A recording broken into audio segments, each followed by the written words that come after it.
My son froze when he saw my hidden bank account.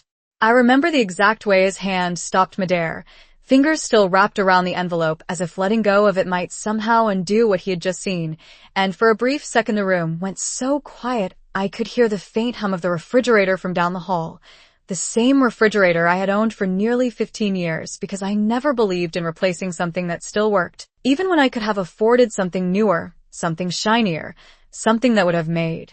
People like my daughter-in-law Olivia look at me differently, but I had long since learned that appearances have a way of shaping how people treat you, and sometimes it was better to let them believe whatever made them most comfortable, even if it meant they underestimated you. Even if it meant they looked at your worn cardigan and your sensible shoes and decided you were someone who needed help rather than someone who had quietly built a life of careful choices and discipline. And Daniel, my son, had been looking at me that way for years without even realizing it.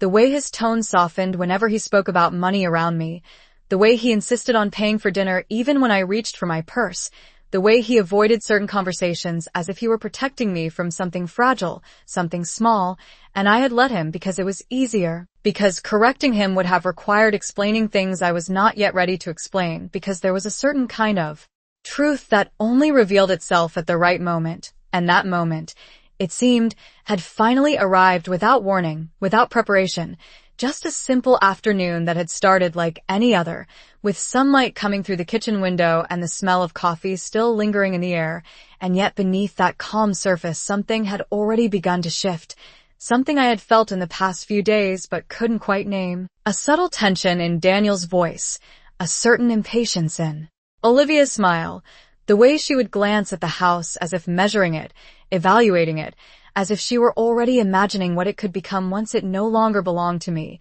And I had noticed those looks. Of course I had.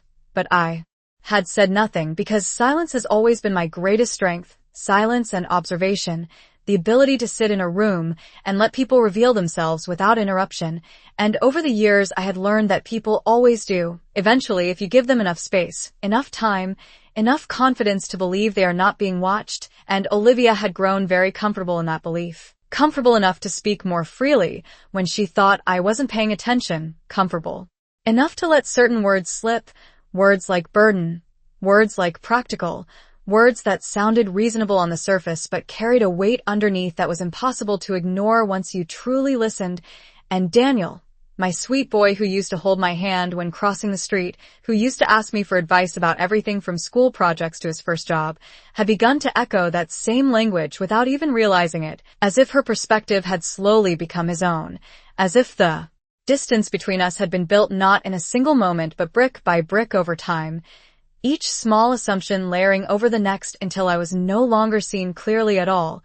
And perhaps that was my fault. Perhaps I had allowed it by choosing simplicity, by choosing a life that did not broadcast its value, by wearing the same coat year after year and driving the same car long after others would have traded it in. But I had never needed more than what I had, and I had never believed that wealth was something to display, only something to manage carefully, something to protect. And yet as I watched Daniel standing there now, eyes wide, breathing just a little too fast, I realized that what he had just discovered was not simply a number on a page.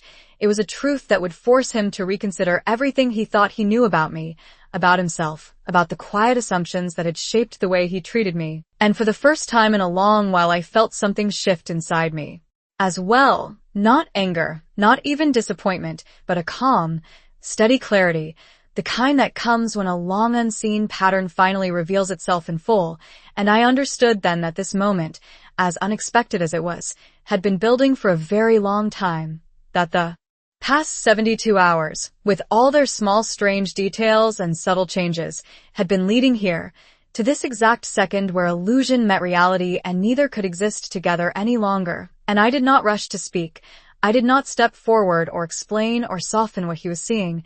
I simply watched him, the same way I had always watched, quietly, patiently, because some truths need silence to fully settle. And I knew that whatever came next would not be decided by what I said, but by what he finally chose to understand.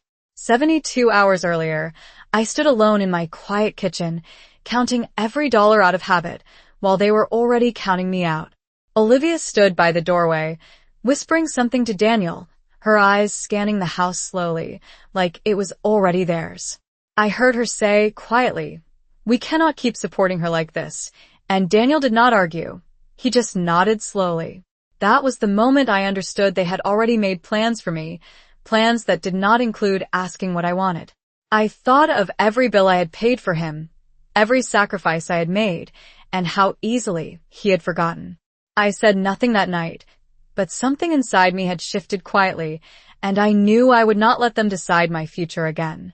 The next morning, I called my bank quietly, confirming every detail, making sure that when the truth came out, nothing could be taken from me.